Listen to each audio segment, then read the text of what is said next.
सभी को नमस्कार। आज की जो हमारी वीडियो है वो जीके से संबंधित है।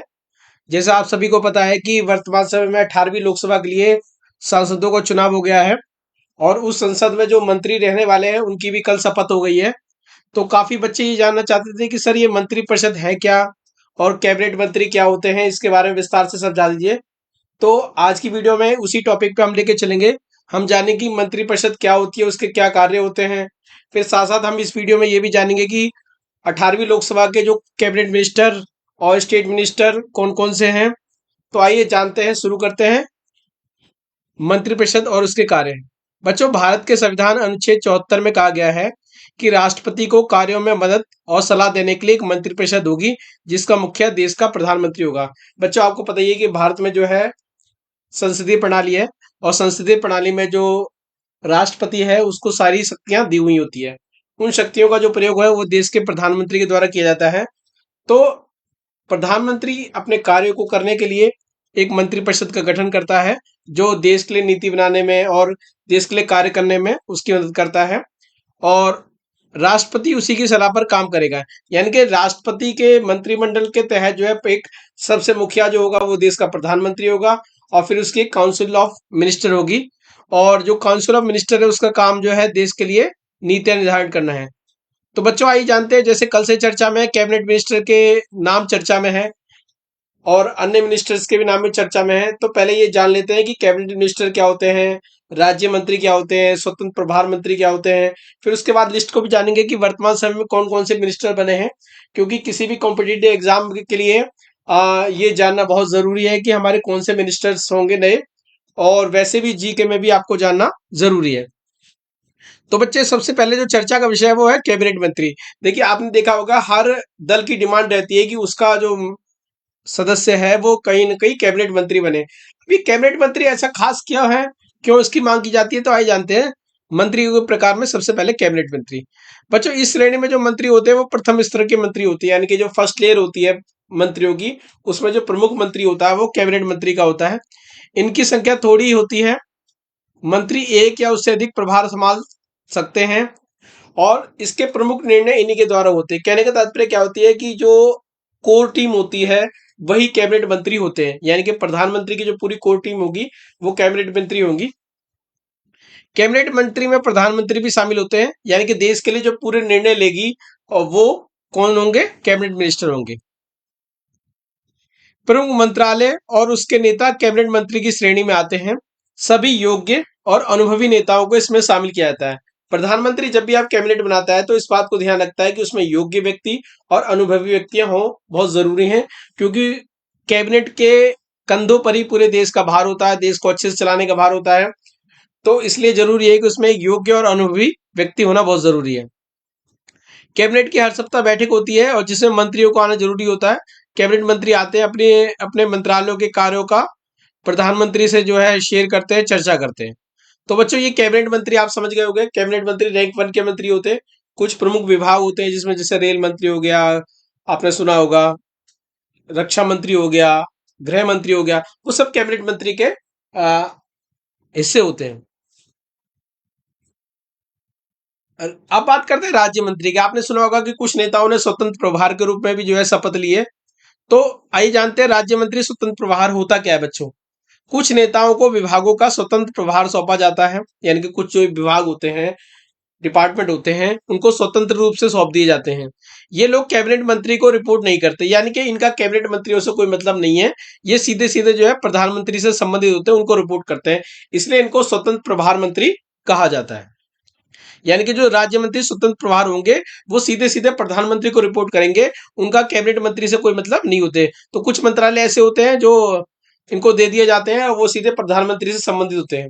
तीसरे नंबर पे आते हैं, वो आते हैं राज्य मंत्री, मिनिस्टर ऑफ स्टेट। आपको पता है मिनिस्टर ऑफ स्टेट भी काफी चर्चा में है। बहुत सारे लोग जो है जो कैबिनेट मंत्री नहीं बन पाते वो मिनिस्टर ऑफ स्टेट बनना चाहते हैं। तो आप जानते हैं मिनिस्टर ऑफ स्टेट होता क्या है? शॉर्ट में इसको एमओएस कहते हैं। बच्चों, ये कैबिनेट मंत्रियों के सहायक के रूप में कार्य करते हैं। जो कैबिनेट मंत्री बनाए जाते हैं, जो प्रमुख मंत्री होते हैं, उनकी हेल्प के लिए जो है एमओएस बनाए जाते हैं, यानी कि जो राज्य मंत्री होते हैं, मिनिस्टर ऑफ स्टेट होते हैं, यानी कि वो उनकी सहायक के रूप में कार्य करेंगे। ये जूनियर मिनिस्टर कहलाते हैं। यानी कि चूंकि वो तो जो कि आपके कैबिनेट मंत्री वो मिनिस्टर हैं ही, तो चूंकि उनकी हेल्प के लिए होते हैं तो इनको जूनियर मिनिस्टर भी कहा जाता है। ये कैबिनेट मंत्रियों के विभागों को संभालते हैं, यानी कि जो कैबिनेट मंत्रियों को विभाग दिया गया है उनके साथ सहयोग के रूप में उनको दे दिया जाता है कोई एक राज्य मंत्री, एमओएस, और ये भी मंत्री होते हैं और मंत्रालय चलाने में उनकी मदद करते हैं, यानी कि कैबिनेट मंत्री को पूरा हेल्प करने का काम जो है एमओएस करते हैं। और इनकी संख्या एक से अधिक भी हो सकती है, यानी कि इनको जो है डिपार्टमेंट एक से अधिक भी दिए जा सकते हैं। तो बच्चों तीन कैटेगरी आप समझ गए होंगे, पहले जो है कैबिनेट मंत्री होते हैं जो प्रमुख मंत्री होते हैं, ठीक है, और दूसरे जो राज्य मंत्री होते हैं जो कि कैबिनेट मंत्री की हेल्प करते हैं, तीसरे स्वतंत्र प्रभार के मंत्री होते हैं, कुछ मंत्रालय ऐसे होते हैं जो कि उन पे स्वतंत्र प्रभार वाले दे दिया जाता है और जो प्रधानमंत्री को डायरेक्ट रिपोर्ट करते हैं। इस तरह से तीन तरह की जो श्रेणियां हैं बच्चों, कल जो प्रधानमंत्री जी के नेतृत्व में शपथ ली गई थी 18वीं लोकसभा के लिए, उसमें जो है इन तीन कैटेगरी के मंत्रियों ने शपथ ली थी। तो आप समझ चुके होंगे कि तीनों मंत्रियों के क्या क्या अलग अलग कार्य रहेंगे। सबसे पहले मेन हम जान लेते हैं कि मंत्रिमंडल बनाए क्यों जाते हैं, मिनिस्टर ऑफ काउंसिल से काम क्या होता है। हमें यह बात जानना बहुत ही जरूरी है। बच्चों, जिन मंत्रियों ने शपथ ली है उनका सबसे पहला काम यह है कि वो देश के लिए नीति निर्माण का कार्य करेंगे। आपको पता है कि संसद में जो है कानूनों का निर्माण किया जाता है, तो देश के लिए कौन कौन सी बढ़िया पॉलिसी होंगी, देश के विकास के लिए कौन कौन सी जरूरी नीतियां हैं, वो जो है इन मिनिस्टर्स के द्वारा ही बनाई जाती है। कहने का तात्पर्य क्या है, ये जो मिनिस्टर ही अपने लिए पॉलिसी तैयार करते हैं, अपने विभाग के लिए पॉलिसी तैयार करवाते हैं और उसके द्वारा जो है विकास कार्य करवाते हैं। दूसरा होता है विधायी कार्य। देश में जो कानून का निर्माण जो है संसद के द्वारा किया जाता है और मंत्री जो होते हैं वो संबंधित कानून निर्माण की प्रक्रिया को अपनाते हैं। सपोज दैट कि कानून मंत्रालय से संबंधित कोई कार्य होगा तो उसको कानून मंत्री देखेगा, कृषि मंत्रालय से संबंधित काम होगा तो उसमें कृषि मंत्रालय का जो मिनिस्टर है वो प्रमुख होगा। अगर मान लो गृह मंत्रालय से संबंधित है तो उसका गृह मंत्री जो है प्रमुख होगा। तो उस तरह से जो है देश में जो है संसद में पास कराने की जिम्मेदारी भी जो है इन्हीं मिनिस्टर्स की होती है। नंबर 3, समस्त प्रशासन पर नियंत्रण। बच्चों, ये जो मिनिस्टर्स होते हैं इनका पूरे प्रशासन पर नियंत्रण होता है। कहने का तात्पर्य क्या होगा, जैसे जो शिक्षा मंत्री हो गया उसका जो है पूरे शिक्षा विभाग पर नियंत्रण होगा, यानी कि जो भी शिक्षा विभाग के अंतर्गत प्रशासन आएगा, जो भी कर्मचारी वगैरह आएंगे वो सब उसके नीचे काम करेंगे और जो भी शिक्षा विभाग के द्वारा जो नीतियां बनाई गई है उसको लागू करवाने में जो है वो मदद करते हैं। तो पूरा विभाग और कर्मचारी जो है मंत्रियों के निर्देश पर कार्य करते हैं। आपको पता है विदेश मंत्री भी होता है, तो विदेशी संबंध बनाने में जो है राष्ट्रपति की मदद जो है यही आपके मिनिस्टर करते हैं। वित्तीय कार्य। देखिए बच्चों, किसी भी कार्य को करने के लिए पैसे की वो तो बहुत जरूरी होती है और आपको पता है कि भारत सरकार का एक बहुत बड़ा मंत्रालय है जो कौन सा मंत्रालय है, वित्त मंत्रालय है। उसका कार्य यही होता है कि सभी डिपार्टमेंट को पैसा अलॉट करना, पूरे देश में जो है एक बजट तैयार करके उनको पैसा बांटना। ठीक है, तो मंत्रिमंडल का कार्य भी जो होता है वो बजट बनाकर उसको स्वीकृति प्रदान करके देश की जरूरतों को पूरा करते हैं। मिनिस्टर ऑफ फाइनेंस जो है इसको देखते हैं। न्यायिक कार्य।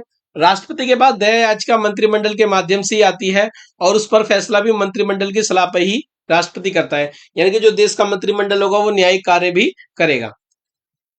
कहने का तात्पर्य क्या है कि देश के जो समस्त कार्य हैं जिस मंत्रालय से संबंधित होते हैं वो इसी का मिनिस्टर जो है उस कार्य को करता है। अन्य कार्य क्या है, बड़े अधिकारियों की नियुक्ति हो राष्ट्रपति मंत्रिमंडल के परामर्श के द्वार पे ही करते हैं। तो बच्चों आइए अब हम जानते हैं कि जो 18वीं लोकसभा तैयार हुई है उसमें जो है किन किन व्यक्तियों को कौन कौन सा मंत्री बनाया गया है। मोस्ट इंपोर्टेंट है, जानना बहुत जरूरी है क्योंकि ये आपके जीके के लिए भी काम आएगा और वैसे भी डेली लाइफ में भी आपको पता होना चाहिए। तो देखिए भारत सरकार के द्वारा जो है एक सर्कुलर जारी किया गया है और एक लिस्ट अटैच की गई है कि किन किन व्यक्तियों को कौन कौन से पोर्टफोलियो अलॉट किए गए हैं। तो आइए बच्चों जानते हैं कौन कौन से पोर्टफोलियो किस किस व्यक्ति को मिले हैं।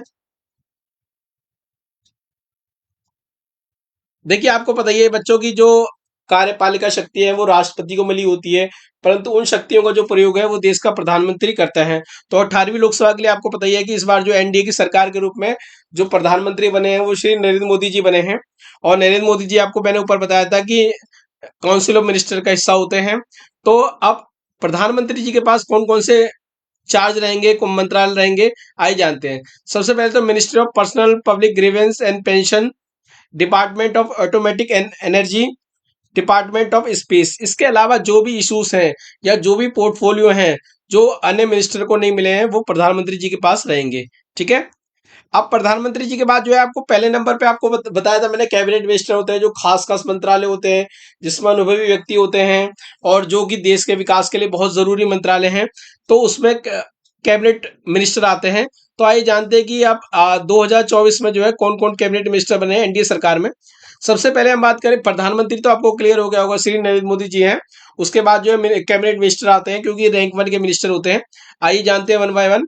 सबसे पहले श्री राजनाथ सिंह को जो है मिनिस्टर ऑफ डिफेंस यानी कि रक्षा मंत्रालय मिला है। श्री अमित शाह जी को जो है ministry of home affairs and ministry of corporation यानी कि इनको गृह मंत्रालय दिया गया है। श्री नितिन गडकरी को ministry of road transport and highway दिया गया है, पुराना ही मंत्रालय इनका रिपीट किया गया है। श्री जगत प्रकाश नड्डा जी को जो है ministry of health and family welfare and ministry of chemical and fertilisers, स्वास्थ्य मंत्रालय जो है इस बार नड्डा जी के पास गया हुआ है।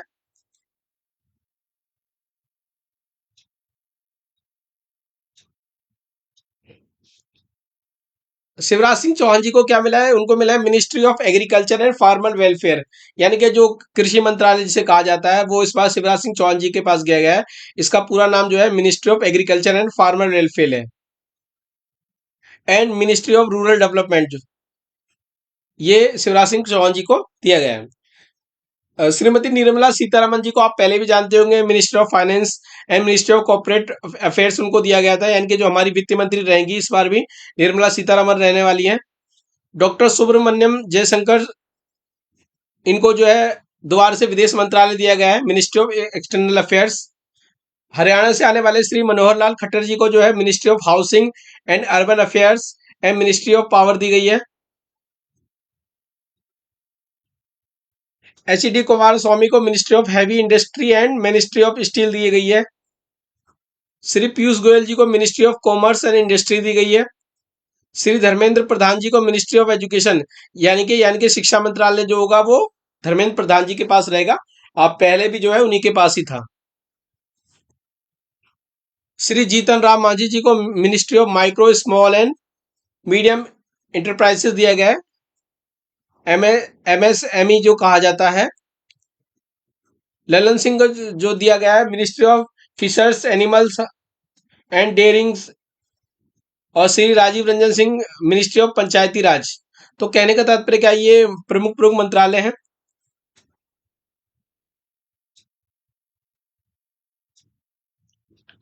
श्री सर्बानंद सोनोवाल को जो है minister of port shipping and waterways दिया गया है। डॉक्टर वीरेंद्र कुमार जी को मेन जो है दिया गया है, देखिए ministry of social justice and empowerment, जो है बहुत इंपॉर्टेंट मंत्रालय होता है, वो वीरेंद्र जी को दिया गया है।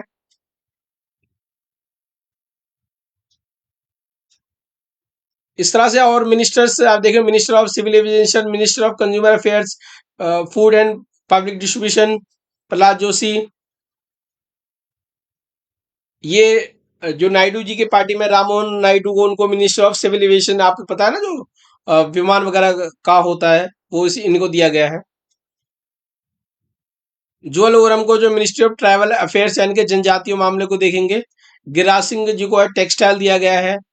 और जो रेल मंत्रालय है, मिनिस्ट्री ऑफ रेलवे है, जो बहुत इंपॉर्टेंट मंत्रालय है, वो अश्विनी वैष्णव जी को दिया गया है। और भी इनको दो मंत्रालय अटैच किए गए हैं।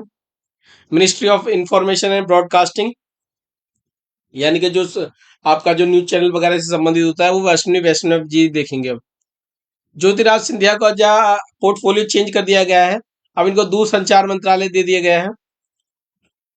भूपेंद्र यादव जी को ministry of environment forest and climate change दिया गया है। गजेंद्र सिंह शेखावत जी को ministry of culture and minister of tourism. Annapurna Devi को minister of women's and child development, जो पहले स्मृति ईरानी जी के पास हुआ करता था, महिला एंड विकास मंत्रालय,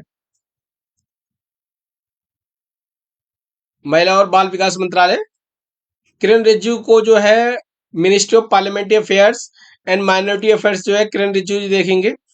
हरदीप सिंह पुरी जो है पेट्रोलियम एंड नेचुरल गैस देखेंगे, इनको रिपीट किया गया है दोबारा से। डॉक्टर मनसुख मांडविया जो है ministry of labour and employment को देखेंगे, ये भी हमारे लिए बहुत इंपॉर्टेंट है रोजगार के नजरिए से। श्री जे किशन रेड्डी, इनको ministry of coal and ministry of mines दिया गया है। और चिराग पासवान, रामविलास पासवान के बेटे को एलजेपी जिनकी पार्टी है, ministry of food processing industry दिया गया है। श्री सी आर पाटिल को मिनिस्ट्री ऑफ जल शक्ति दिया गया है। तो इस तरह आप देखेंगे कि जो है 30 कैबिनेट मिनिस्टर कल बनाए गए हैं प्रधानमंत्री जी के द्वारा। बच्चों आपको पता है कि लोकसभा के मिनिस्टर का 15% ही बन सकते हैं मैक्सिमम। कहने का तात्पर्य क्या है कि टोटल जो मिनिस्टर बन सकते हैं वो 80 बन सकते हैं सारे मिला के जो है। और 70+ जो है कल शपथ ले ली गई है, जिसमें से 30 जो है आपके कौन से हैं, कैबिनेट मिनिस्टर हैं। Minister of state independent charges, मैंने आपको बताया था कि वे मंत्रालय जो कि डायरेक्ट प्रधानमंत्री से जुड़े होते हैं वो किसी के अधीन नहीं होते, स्वतंत्र प्रभार होता है, जिसमें राव इंद्रजीत सिंह हो गए। Minister of state independent charge of the ministry statistics and programme implementation, doctor Jeet. अब यहाँ पे इन पे अगर हम पढ़ने बैठे तो बहुत टाइम लग जाएगा, मेन मेन बता देते हैं। डॉक्टर जितेंद्र सिंह को जो है श्री अर्जुन राम मेघवाल जी को दिया गया है। श्री जाधव जी को दिया गया है minister of state imitation charge health and family में। श्री जयंत चौधरी जी को जो है minister of state skill and development entrepreneurship दिया गया है। ये स्वतंत्र प्रभार के हैं। अब बच्चों आप जानते हैं कि मिनिस्टर ऑफ स्टेट की बात करेंगे, वो मंत्री जो कि कैबिनेट मंत्री की हेल्प के लिए बनाए जाते हैं। कैबिनेट के जो खास खास मंत्रालय होते हैं उनको दिया जाता है, उनकी हेल्प के लिए जो है एमओएस दिए जाते हैं। तो बच्चों आपने देखा कि 30 तो कैबिनेट मंत्री हो गए और जो है 5 जो है आपके स्वतंत्र प्रभार के हो गए। आइए जानते हैं कि एमओएस में कितने बनाए गए हैं। एमओएस में पहला नाम जो है श्री जीतन प्रसाद का है, ये जो है कॉमर्स एंड इंडस्ट्री में हेल्प करेंगे। श्रीपद यशो नाइक जो है ये मिनिस्ट्री ऑफ पावर में एमओएस बनाए गए हैं। श्री पंकज चौधरी ये फाइनेंस डिपार्टमेंट में रहेंगे, निर्मला सीतारमण जी की हेल्प करेंगे। Shri Krishan Pal ministry of state in the ministry of corporation. Shri Ramdas Athawale minister of state in the minor social justice and empowerment. यानी कि इसमें आप बच्चों जो मंत्रालय देखेंगे वही वो देखेंगे जो कैबिनेट मिनिस्ट्री के पास मंत्रालय थे, ये उन्हीं की हेल्प में रहेंगे। श्री रामनाथ ठाकुर ये agriculture and farmer welfare,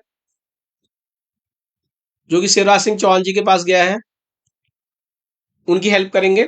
Shri Nityanand Rai minister of state in ministry of home affairs, ठीक है, गृह मंत्रालय में नित्यानंद राय रहेंगे। Shrimati Anupriya Patel health and family welfare, स्वास्थ्य मंत्रालय में इन्हें एमओएस बनाया गया है। वी सोमाना इनको जो है जल शक्ति मंत्रालय में बनाया गया है और मिनिस्ट्री एंड ऑफ रेलवे में। आपको मैंने पहले ही बताया था कि एक से अधिक मंत्रालय के लिए एमओएस बनाए जा सकते हैं, ठीक है। डॉक्टर चंद्रशेखर इनको जो है rural ministry of rural development के लिए बनाया गया है।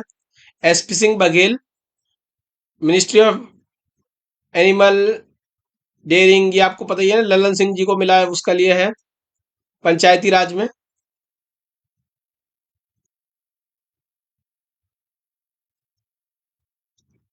सुश्री शोभा जी को जो है micro small and medium enterprises दिया गया है, जो जीताराम मांझी जी को दिया गया है, उनकी हेल्प करेंगे उनके साथ में। इस तरह से और ये जो मंत्री दिए गए हैं, जो एमओएस दिए गए हैं, आप देख रहे होंगे। श्री कीर्तिवर्धन सिंह हो गए ministry of environment forest climate change में आएंगे। श्री बीएल वर्मा जी हो गए, ये कंज्यूमर अफेयर्स में आएंगे। श्री शांतनु ठाकुर जो है ये मिनिस्ट्री ऑफ पोर्ट शिपिंग, इन सब बच्चों इन सब का जो काम है वो है कैबिनेट मिनिस्ट्री की हेल्प करना। मंत्रालय वही होंगे, बस एमओएस चेंज हो रखे हैं, मतलब एमओएस कैबिनेट मंत्री के साथ एक एमओएस दिया हुआ है। मिनिस्ट्री ऑफ पार्लियामेंट्री अफेयर्स में जो है एल मोरगुन जी दिए गए हैं। अजय तमता जी को जो है मिनिस्ट्री ऑफ रोड ट्रांसपोर्ट दिया गया है। श्री बंदे संजय कुमार जी को मिनिस्ट्री ऑफ होम अफेयर्स दिया गया है। श्री कमलेश पासवान जी को जो है मिनिस्ट्री ऑफ रूरल डेवलपमेंट में एमओएस बनाया गया है। श्री भागीरथ चौधरी को जो है minister of state in the ministry of agriculture and farmer welfare में बनाया गया है। इस तरह श्री सतीश चंद्र को जो है ministry of coal, Shri Sanjay Singh को ministry of defence, Shri Ravneet को जो है ministry of food, Shri Durgadas Uikey को जो है ट्राइबल अफेयर्स। बच्चों देखो ज्यादा मिनिस्टर्स के आपको नाम याद रखने की जरूरत नहीं है, पर मैं आपको बता दूं खास जो नाम होते हैं वो कैबिनेट मिनिस्टर के होते हैं। 30 कैबिनेट मिनिस्टर बनाए गए हैं। तो मैक्सिमम 15-20 मंत्रालय जो प्रमुख मंत्रालय हो गया, चाहे रक्षा मंत्रालय हो गया, चाहे गृह मंत्रालय हो गया, या फाइनेंस मंत्रालय हो गया, या रेल मंत्रालय हो गया, एग्रीकल्चर होगा, ये इनके नाम आपको जानना बहुत जरूरी है। कहने का मतलब क्या है, मिनिस्टर ऑफ स्टेट से ज्यादा इंपॉर्टेंट रहते हैं कैबिनेट मिनिस्टर। तो अगर कैबिनेट मिनिस्टर के भी आपने नाम याद कर लिए, वरना आप सोचोगे जी 70 से ज्यादा नाम कैसे याद रखेंगे, तो उसकी कोई जरूरत नहीं है। बस आपको कैबिनेट मिनिस्टर के नाम याद रखने हैं, क्योंकि नए मिनिस्टर बने इसलिए आपसे शेयरिंग चल रही है इतनी सारी। तो इस तरह से आप जो स्क्रीन पे देख रहे हैं ये मिनिस्टर्स है, और संबंधित डिपार्टमेंट उनके दिए गए हैं। तो बच्चों देखो 36 जो है आपका जो है एमओएस है। तो आपके 30 तो कैबिनेट मिनिस्टर हो गए, 5 जो हो गए वो स्वतंत्र प्रभार हो गए, ठीक है। और 36 जो आपके जो है आपके एमओएस हो गए, मिनिस्टर ऑफ स्टेट हो गए, जो किसकी हेल्प करते हैं, कैबिनेट मंत्री की। तो 6 5 11, 3 3 6, 71 मंत्री आपके बन चुके हैं। और आपको पता ही है कि मैक्सिमम कितने मंत्री बनाए जा सकते हैं, 80। क्योंकि लोकसभा का जो है 15% ही जो आप जो है मिनिस्टर बना सकते हैं। तो बच्चों इस वीडियो के माध्यम से आपको क्लियर हो गया होगा कि मंत्रियों के कौन कौन से प्रकार होते हैं। मंत्री 3 प्रकार के होते हैं, कैबिनेट मंत्री, राज्य मंत्री और स्वतंत्र प्रभार मंत्री। फिर साथ साथ आपको ये पता चल गया होगा कि उन मंत्रियों के क्या कार्य होते हैं। साथ साथ आपको ये पता चल गया होगा कि वर्तमान लोकसभा के लिए कौन कौन से नए कैबिनेट मिनिस्टर एमओएस बनाए गए हैं, और कौन से स्वतंत्र प्रभार वाले मंत्री बने। तो आशा करता हूँ इस वीडियो के माध्यम से आपको बहुत सारी चीजें क्लियर हो गए होंगे। नई वीडियो में मिलेंगे, नए टॉपिक जो भी चल रहा है हाल चर्चा में है लोकसभा अध्यक्ष, उस पर बात करेंगे कि क्यों जो है लोकसभा अध्यक्ष की मांग की जा रही है, और क्यों लोकसभा का अध्यक्ष पद जो है बहुत ही इंपॉर्टेंट है। तो चलिए फिर मिलेंगे, तब तक के लिए टाटा बाय बाय।